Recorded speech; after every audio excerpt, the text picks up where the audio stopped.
Hello guys, मैं income tax inspector शालू CGL 2024 से selected हूँ। काफ़ी बच्चों की क्वेरी आ रही थी कि हमको जीके के लिए थोड़ा सा गाइड कीजिए, और क्योंकि कई बच्चों का सिलेक्शन जो है वो जीके की वजह से रह जाता है। आई थिंक प्री में भी बहुत क्रूशियल है और मेंस में तो बहुत ज़्यादा क्रूशियल है। इसके लिए आपको मैं 4 टिप्स बताऊँगा जिससे आप अपनी जो जीके है वो इम्प्रूव कर सकते हैं। मैंने भी वही किया था, आप भी वही करके सिलेक्शन ले सकते हैं। ये जो 4 स्टेप हैं वो बिगिनर के लिए हैं, और जो ऑलरेडी तैयारी कर चुके हैं, सिलेबस अपना कंप्लीट कर चुके हैं, उनके लिए भी मैं कुछ बताऊंगा ताकि वो भी कुछ इम्प्रूवमेंट कर सकें। और क्योंकि बहुत सारे बच्चे ऐसे हैं जो तैयारी तो कंप्लीट कर चुके हैं, अपना सिलेबस कर चुके हैं, लेकिन फिर भी जो है वो नंबर नहीं आ रहे हैं। देखा है मैंने, बहुत सारे मेरे दोस्त भी थे जिनके टेस्ट में नहीं आते थे। मैं खुद भी था उनमें से जिनमें मेरे खुद के भी नहीं आते थे इतने ज़्यादा नंबर, क्योंकि मैंने सिलेबस कर लिया था, लेकिन फिर भी पता नहीं कहाँ चूक होती थी और जिसके कारण मेरे नंबर नहीं आते थे। उस बाद में उसी जो गलतियों को फाइंड आउट किया और उसकी वजह से इस बार सिलेक्शन भी मिला। आपको भी मिलेगा अगर आप अपनी गलतियों को फाइंड आउट कर लेते हैं। चलिए शुरू करते हैं। मैं बताता हूँ आपको स्टेप 1 क्या है, और स्टेप 4 तक लास्ट तक जुड़े रहिएगा।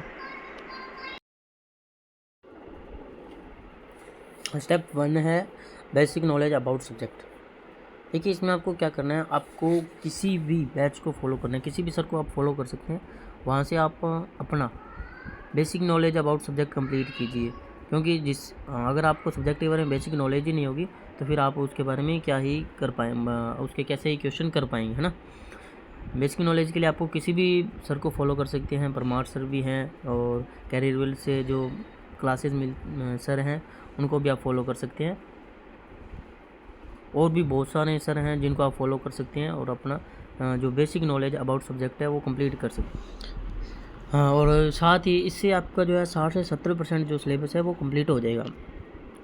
बाकी जो बचा है उसके लिए आपको मैं बताता हूँ आगे क्या कर सकते हैं आप। इसके लिए स्टेप 2 पे चलते हैं। स्टेप 2 में है प्रीवियस ईयर क्वेश्चंस। आपको ये भी देखना होगा कि भी जो एसएससी है वो किस प्रकार के क्वेश्चन पेपर में पूछ रहा है, क्योंकि इस बार वेंडर चेंज हुआ है तो इसका कुछ ज़्यादा अंदाज़ा लगाया नहीं जा सकता है। लेकिन फिर भी प्रीवियस ईयर क्वेश्चन इम्पोर्टेंट है जिनको हमको करके ही चलना पड़ेगा। और यहाँ से अपने अगर देखें तो 10 to 20% जो अपना सिलेबस है वो कंप्लीट होता है। तो यहाँ से 10 to 20 आई थिंक जो है टोटल 90% ऑफ सिलेबस कंप्लीट हो जाता है अगर अपने यहाँ पर तक करें, और जो कि एक अच्छा खासा नंबर अपने जो है वो गेन कर सकते हैं पेपर से। अब अपने चलते हैं स्टेप 3 पे। स्टेप 3 देखें तो वो है रिवीजन। रिवीजन यही मूल मंत्र है सिलेक्शन का, ये सबसे बड़ा मूल मंत्र है रिवीजन। बहुत सारे बच्चे हैं जो रिवीजन नहीं करते हैं, एक बार पढ़ लेते हैं और उसके बाद में वो सोचते हैं कि ये लॉन्ग टर्म तक याद रहेगी, लेकिन ये कोई भी हो उसके इतने लॉन्ग टाइम तक याद नहीं रहता है। रिवीजन मोस्ट इम्पोर्टेंट थिंग है सिलेक्शन फेज़ में।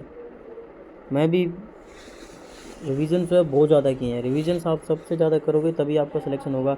आपको बहुत ज़्यादा बुक्स फॉलो नहीं करनी है, आपको सिर्फ लिमिटेड बुक्स को फॉलो करना है और उसको रिवीजन बहुत ज़्यादा बार करना है। आप उनको रिवीजन करते रहिए। आप ज़्यादा बुक्स के चक्कर में बच्चे सिलेक्शन से रह जाते हैं, बहुत दूर हो जाते हैं, और मैंने देखा है और मैं भी हुआ था। मैंने फर्स्ट ईयर सेकेंड ईयर में और बहुत ज़्यादा बुक्स को उठा लिया, बहुत ज़्यादा कंटेंट को उठा लिया। मैं ये भी बुक्स उठा ली, वो भी बुक्स उठा ली, तो यहाँ से भी पढ़ लिया, वहाँ से भी पढ़ लिया, और रिवीजन मेरा जीरो था। बहुत सारे बच्चे यही गलती करते हैं। ये एक अपनी बहुत बड़ी मिस्टेक होती है अपनी जो सिलेक्शन फेज़ है उसमें। अगर आप इस गलती को ना दोहराओगे तो आप बिल्कुल सिलेक्शन पाओगे। 4th स्टेप है प्रैक्टिस, ओनली प्रैक्टिस। आपने सुना होगा प्रैक्टिस मेक्स मैन परफेक्ट। आपको प्रैक्टिस करनी होगी और आप इन 4 स्टेप्स को फॉलो कीजिए। देखिए आपके नंबर श्योरली हैं भी बढ़ेंगे। आपको बस ईमानदारी से इन 4 स्टेप्स को फॉलो करना है। ये बिगिनर के लिए, और जो पहले ही प्रो प्लेयर बन चुके हैं मतलब भी जो ऑलरेडी अपनी जो है वो तैयारी कंप्लीट कर चुके हैं लेकिन उनके फिर भी नंबर जो बढ़ नहीं रहे हैं। बस उनमें से यही है, अभी फर्स्ट जो स्टेप है उसको आप मिस कर सकते हैं, और उसके बाद में जो सेकंड स्टेप है प्रीवियस ईयर क्वेश्चन आप देख सकते हैं। और उसके साथ ही थर्ड स्टेप जो है, जो बिगेस्ट मिस्टेक होती है स्टूडेंट की, भी वो रिवीजन नहीं करते हैं। आप उसको रिवीजन कीजिए, ज़्यादा बुक्स को फॉलो मत कीजिए, अपने जो कंटेंट है उसको लिमिटेड रखिए और उनको दोबारा पढ़िए और प्रैक्टिस कीजिए। आप प्रैक्टिस के लिए आप मॉक टेस्ट दीजिए और उनको रिवीजन कीजिए। और उनका जो एनालिसिस है, मॉक का जो एनालिसिस है वो भी बढ़िया कीजिए। आपको जो याद नहीं रहता है उसको आप दीवार पे चिपका के सामने रख सकते हैं ताकि रिवीजन देखा जा, बारी रिवीजन किया जा सके। ये 4 स्टेप्स बताए हैं मैंने आपको, आप इनको फॉलो कीजिए, आपके नंबर बढ़ेंगे अगर आप ईमानदारी से मेहनत करते हैं तो। बाकी एग्ज़ाम के लिए आपकी काफ़ी टाइम है, आपके पास 2.5 महीने हैं आराम से, तो आप कर सकते हैं अगर आप मन के साथ, अच्छे के साथ, ईमानदारी के साथ लगे रहते हैं तो।